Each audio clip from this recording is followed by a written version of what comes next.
आज हमारे अंदर बस एक ही इच्छा होनी चाहिए, मरने की इच्छा, ताकि भारत जी सके। ये बोल है दुनिया के सबसे महान क्रांतिकारियों में से एक नेताजी सुभाष चंद्र बोस जी के अपनी सेना आजाद हिंद फौज के लिए, जो उनकी प्रखर राष्ट्र प्रेम को दर्शाते हैं। नमस्ते दोस्तों, मेरा नाम है अनिकेत और आपका स्वागत है scoop the book across the language में।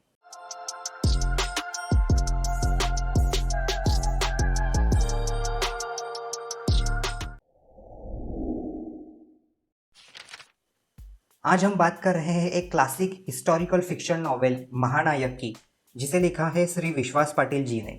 वैसे देखा जाए तो विश्वास पाटिल सर जिस रिसर्च और अभ्यास की बुनियाद पर अपनी किताबें लिखते हैं तो उन्हें फिक्शनल कहना मुनासिब नहीं लगता, लेकिन क्योंकि ये किताब भी रियल लाइफ में घटी हुई घटनाओं को एक कहानी के माध्यम से प्रस्तुत करती है तो इसे फिक्शनल ही कहना पड़ता है। खैर, सिर्फ इस किताब के बारे में बात की जाए तो इसके रिसर्च के लिए विश्वास पाटिल जी ने 8 साल खर्च किए हैं। इन 8 सालों में उन्होंने कई अनगिनत ऐसी लोगों की इंटरव्यूज लिए हैं जिन्होंने नेताजी के साथ वास्तविकता में काम किया था। इसके अलावा विविध भाषाओं में लिखे हुए 300 से भी ज्यादा संदर्भ ग्रंथ का अध्ययन किया गया है, जिसकी सूची किताब के अंत में दी गई है। और इसके अलावा सबसे अहम बात, नेताजी के चरण कमल जिस जिस देश में पड़े उन सभी देशों में लेखक ने खुद जाके वहां के दफ्तरों में पड़े हुए असली दस्तावेज जो नेताजी की कर्मगाथा बयां करते हैं, उन सभी का अध्ययन करने के बाद लिखा गया है ये ग्रंथ महानायक। ये ग्रंथ मूलतः 1998 में मराठी में लिखा गया है। इसके अलावा वो हिंदी, इंग्लिश और बंगाली के साथ साथ अन्य भारतीय लैंग्वेजेस में भी अनुवादित किया गया है। तो ज़्यादा समय ना गंवाते हुए सीधे चलते हैं किताब की स्टोरी और राइटिंग के ओर। 38 कोटि देश बांधवों की गुलामगिरी से मुक्ति सिर्फ इसी एक प्राणप्रिय ध्येय के लिए एक कड़वे लड़वैये देशभक्त ने आधी दुनिया में ली हुई छलांग। जीवन भर का धुमसता हुआ संघर्ष अपने प्रिय स्वजनों से भी और परकीय ब्रिटिश साम्राज्य से भी, जिसे सिर्फ एक व्यक्ति नाम मानते हुए एक लड़ाऊ राष्ट्र के राष्ट्र प्रमुख का दर्जा देते हुए जापान जैसे व्यावहारिक देश ने भी की हुई अभूतपूर्व मदद, जिसकी चलो दिल्ली की दहाड़ साकार करने के लिए इम्फाल, कोहिमा, ब्रह्मदेश के घने जंगलों में रचा हुआ घना रण संग्राम और नियति के आड़े टेढ़े राक्षसी प्रहारों के सामने भी जिसका तेज कभी कम नहीं हुआ, ऐसे तेजस्वी महानायक सुभाष चंद्र बोस की कहानी बयां करती है ये किताब। इस किताब की कहानी की शुरुआत होती है 1945 में दिल्ली के लाल किले में लड़े गए उस मशहूर मुकदमे से जो आजाद हिंद फौज पर चलाया गया था, जिसके 3 मुख्य आरोपी थे, एक शाहनवाज, प्रेम सिंह सहगल और गुरुबख्श धिल्लन। उस समय तक जनसामान्य को इस बात का आभास नहीं था कि आजाद हिंद फौज ने कौन से पराक्रम किए हैं और वो किस बहादुरी से और जज्बे के साथ ब्रिटिश साम्राज्य के खिलाफ लड़े थे। लेकिन इस मुकदमे के वजह से बहुत से लोगों को यह आभास हो गया कि कुछ अपूर्व, विलक्षण और अद्भुत घटा है और इसी मुकदमे के चलते नेताजी के तेजस्वी कर्तृत्व की जानकारी जनसामान्य तक पहुंच रही थी। और इसीलिए दिल्ली के लाल किले के यहाँ हजारों में रोज लोग जमा होकर गरज रहे थे, लाल किला तोड़ दो, देशभक्तों को छोड़ दो, लाल किले से आई आवाज, धिल्लन, सहगल, शाहनवाज। और इन्हीं ऐतिहासिक घटनाओं के रोचक वर्णन से आप शुरू में ही स्वातंत्र्य पूर्व कालखंड में पहुंच जाते हैं और फिर कहानी कई साल पीछे चली जाती है, बैकलैश में चली जाती है, जहां पे आपकी मुलाकात बचपन के बाल सुभाष से होती है और वहीं से आपका सुभाष चंद्र जी के साथ एक रोमांचक सफर शुरू होता है जो उनकी मृत्यु तक आके रुक जाता है। नेताजी का जीवन संघर्ष विभिन्न स्तरों से होकर गुजरता है और ये सभी स्तर लेखक ने अपनी इस किताब में बहुत ही सरलता से प्रस्तुत किए हैं। अगर शुरू से बात की जाए तो आईसीएस एग्जाम क्रैक करना, आईसीएस यानी इंडियन सिविल सर्विसेज पास करना उस समय बहुत ही कठिन माना जाता था, बहुत ही प्रतिष्ठित माना जाता था। तो ऐसी प्रतिष्ठित परीक्षा चौथे रैंक से पास करने के बावजूद नेताजी ने क्यों अपनी उम्मीदवारी का इस्तीफा हंसते हंसते दे दिया, और उस समय जहां पे बहुत सारे भारतीय नवयुवकों का जीवन ध्येय ही यही होता था आईसीएस पास करना, तो नेताजी के इस निर्णय का क्या असर भारत के नौजवानों पे पड़ा, इसका बहुत ही विस्तृत वर्णन आप इस किताब में पाएंगे। और इसी वर्णन के साथ आपको नेताजी के बुद्धि चातुर्य और उनके निर्णय क्षमता का पता चल जाएगा।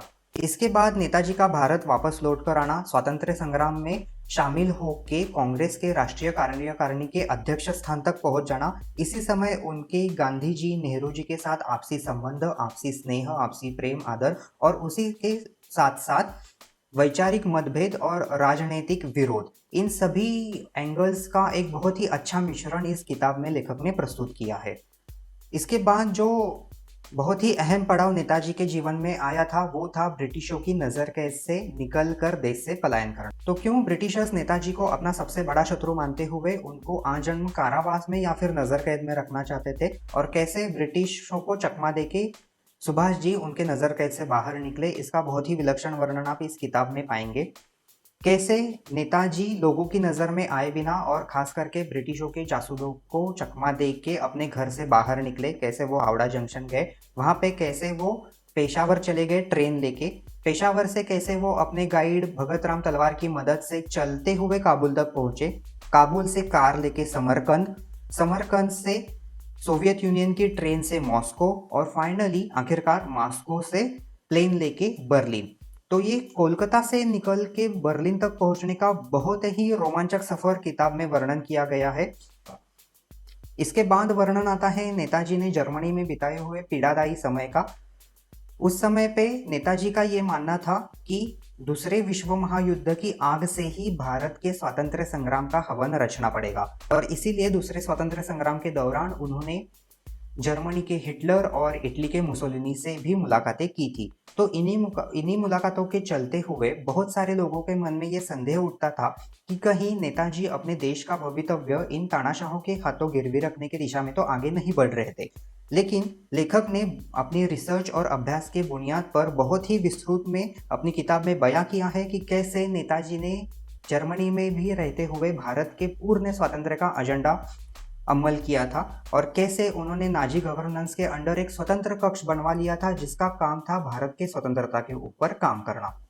तो क्यों जर्मनी के मदद से भारत को स्वतंत्रता दिलाने की कोशिश नाकामयाब रही, और जब सुभाष चंद्र जी को यह आभास हो गया कि जर्मनी की अब ज्यादा मदद नहीं दी जा सकती, तो कैसे उन्होंने उस समय के एशिया के सबसे शक्तिशाली देश जापान के साथ सहयोग बनाया, इसका अच्छा वर्णन आप किताब में पाएंगे। इसके बाद नेताजी को और एक मुश्किल भरा सफर तय करना था, जर्मनी से निकलकर जापान पहुंचना। उस समय दूसरे विश्व महायुद्ध के चलते जर्मनी से जापान तक हवाई रास्ते से या फिर जमीन के रास्ते से नहीं पहुंचा जा सकता था। तो किस तरह सुभाष चंद्र जर्मनी के एक सबमरीन से जर्मनी से निकलकर मादागास्कर पहुंचे, मादागास्कर से कैसे वो जापान की सबमरीन से सिंगापुर पहुंचे, सिंगापुर उस समय जो जापान के अमल पे था, और फिर सिंगापुर से प्लेन लेके जापान के पंतप्रधान तोजो से मिलने टोक्यो, और टोक्यो से फिर प्लेन से वापस सिंगापुर। इस और एक रोमांचक और बहुत ही खतरों से भरे सफर का एक रोमांचक वर्णन आपको इस किताब में मिलेगा। इसके बाद शुरू होता है नेताजी के तेजस्वी कर्तृत्व का वर्णन। सिंगापुर लौट आने के बाद रास बिहारी बोस और मोहन सिंह ने संगठित किए हुए आईएनए यानी इंडियन नेशनल आर्मी, जो आगे चल के आजाद हिंद फौज के नाम से जानी गई, उसकी कमान संभाला।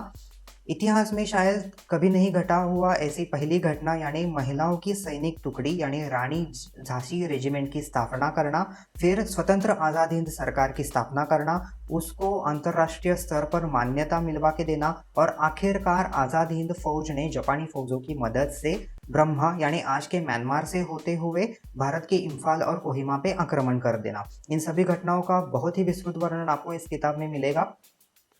कई सारे आज़ाद हिंद फौज के सैनिक जिन्होंने आज़ाद हिंद फौज के सपने के लिए, स्वतंत्र भारत के सपने के लिए भारत से बाहर अनजान मुल्क में अपनी जान कुर्बान कर दी, उनके त्याग के वर्णन से आप बहुत ही अचंभित हो जाते हो।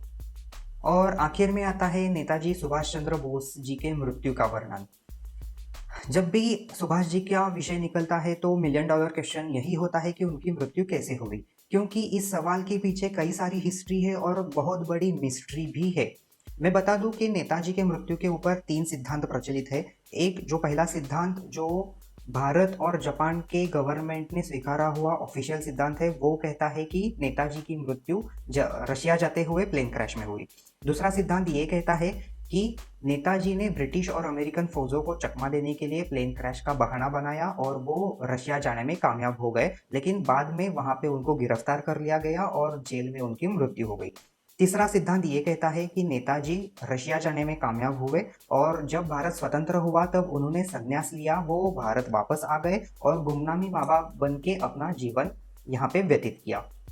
तो इनमें से कौन सा सिद्धांत सही है, कौन सा सिद्धांत गलत है, इस पे मैं कोई टिप्पणी कर नहीं सकता, क्योंकि मेरा इतना अभ्यास नहीं है, मेरी इतनी काबिलियत नहीं है कि मैं उसके ऊपर कोई कमेंट कर सकूं। लेकिन हमारे लेखक विश्वास पाटिल जी का रिसर्च, उनका अभ्यास उनको इस काबिल बनाता है कि वो इस विषय में कुछ टिप्पणी कर सके और अपनी किताब में लिख सके। तो जिस सिद्धांत के ऊपर विश्वास पाटिल जी ने अपनी किताब में लिखा है, वर्णन किया है, वो है पहला सिद्धांत, यानी प्लेन क्रैश में मृत्यु होना। तो दूसरे विश्व महायुद्ध में जापान की शरणागति के बाद नेताजी के अगले कदम क्या थे, वो क्यों मांचूरिया जो रशिया के अमल में था वहां पे जाना चाह रहे थे, वो किस प्लेन से जा रहे थे, उस समय उनके साथ कौन कौन से लोग प्लेन में शामिल है, प्लेन में क्या प्रॉब्लम्स आई जिसके चलते वो क्रैश हो गया, वो कैसे क्रैश हो गया, वो कहाँ पे क्रैश हो गया, कौन से लोग मर गए, कौन कौन से लोग बच गए, और नेताजी को बचाने की किस तरह से कोशिश की गई, और अंत में उनकी मृत्यु कैसे हुई, इसका बहुत ही विस्तृत वर्णन आपको इस किताब के आखिरी कुछ पन्नों में पढ़ने के लिए मिलेगा। मैं बता दूं, जब ये किताब मेरी पढ़कर ख़त्म हुई तो रात के कुछ 12 सवा 12 बज रहे थे, और वो पूरी रात में ठीक से सो नहीं सका। इतना अमल, इतना प्रभाव ये किताब आप पे डाल सकती है। तो इस किताब के अलावा अगर आपको मैंने बताए हुए दो अन्य थेरीज के बारे में जानना है, पहली थेरी के लिए तो आप ये किताब पढ़ सकते हैं। दूसरे सिद्धांत के बारे में अगर आपको जानना है तो आप डिस्कवरी की एक डॉक्यूमेंट्री देख सकते हैं जिसका नाम है सुभाष चंद्र बोस द मिस्ट्री। ये डॉक्यूमेंट्री डिस्कवरी प्लस ऐप पे, ओटीटी प्लेटफॉर्म पे आपको मिल जाएगी। अगर आपको तीसरे सिद्धांत के बारे में ज़्यादा जानना है तो कैसे वो रशिया से वापस आके गुमनामी बाबा बन के अपना जीवन बिताया भारत में, इसके बारे में अगर आपको जानना है तो आप इसी साल रिलीज हुई बंगाली मूवी गुमनामी देख सकते हैं। एक बहुत ही बढ़िया और वेल रिसर्च मूवी मैं कहूँगा। हालांकि ये मूवी बंगाली में है, लेकिन ये हिंदी, इंग्लिश और बाकी सबटाइटल्स में भी अवेलेबल है। और अगर आपने पहले ये किताब पढ़ी है तो ये मूवी आपको समझने में कुछ ज़्यादा कठिनाइयाँ नहीं आएंगी। तो ये थी किताब की स्टोरी और इसके राइटिंग के बारे में कुछ बातें। अब चलते हैं रेटिंग सेक्शन की ओर। तो स्कूप द बुक देता है इस किताब को रेटिंग मस्ट रीड। हर किसी को ये किताब एक बार अवश्य पढ़नी चाहिए, और इसके 3 प्रमुख रीजंस मैं आपको बताऊंगा।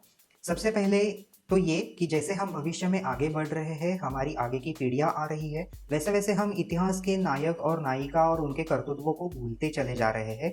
हम ये भूल रहे हैं कि जो आज़ादी की सांसें आज हम ले रहे हैं, वो आज़ादी पाने के लिए कितने नायक और नायिकाओं ने ना कि सिर्फ अपना जीवन बल्कि अपना वर्तमान, अपने परिवार का भविष्य दांव पे लगा के आखिर में अपने जीवन का बलिदान दिया था। तो मैं समझता हूँ कि विश्वास पाटिल सर और उनके जैसे लेखक और उनकी ये किताबें ही हमें हमारे गौरवशाली इतिहास के गौरवशाली महानायक और महानायिकाओं के साथ जुड़े रखती है। उनके कर्तृत्व का स्मरण हमें और हमारे आगे आने वाली पीढ़ियों को कराती रहती है। दूसरा मुद्दा ये कि मैं समझता हूँ कि कोई भी लेखक अगर एक नायक के या महानायक के चरित्र को दर्शाता है तो उसके कंधे के ऊपर एक बहुत बड़ी जिम्मेदारी होती है कि वो वास्तविकता से ज़्यादा ना भटके, क्योंकि आप और मेरे जैसे वाचक इन्हीं किताबों को पढ़ के इतिहास के कुछ घटनाओं के बारे में और इतिहास के नायकों के बारे में अपना एक मत बना लेते हैं। और यहाँ तो हम भारत के महानायक की बात कर रहे हैं, सुभाष चंद्र बोस जी की बात कर रहे हैं, जिनके व्यक्तिमत्व के विभिन्न अलग अलग पहलू है। तो इन सभी पहलुओं को एकत्रित बांध के एक कहानी के माध्यम से प्रस्तुत करना एक बहुत ही कठिन काम लेखक ने बहुत ही सरलता से निभाया है। और तीसरा मुद्दा ये कि आज भी जब नेताजी का संदर्भ आता है तो बात यही होती है कि उनकी मृत्यु कैसे हुई। हालांकि उनकी मृत्यु कैसे हुई इसका सच सबके सामने आना ज़रूरी है, लेकिन उससे भी ज़्यादा ज़रूरी मैं समझता हूँ कि जब तक वो जिंदा थे तो उन्होंने क्या कार्य किया, उन्होंने अपनी देश के लिए, देश बांधवों के लिए क्या क्या बलिदान किए, इसका स्मरण रखना ज़्यादा ज़रूरी है। और उस मुद्दे के ऊपर ये किताब बहुत ही खरी उतरती है। नेताजी के तेजस्वी कर्तृत्व की गाथा ये किताब बहुत ही अच्छे से आपके सामने पेश करती है। तो ये था हमारा आज का रिव्यू। ये रिव्यू आपको कैसे लगा हमें कमेंट करके ज़रूर बताइएगा। लाइक कीजिएगा, सब्सक्राइब कीजिएगा। अब मिलते हैं हम नेक्स्ट एपिसोड में किसी अलग राइटर की अलग कहानी के साथ। तब तक के लिए कीप रीडिंग।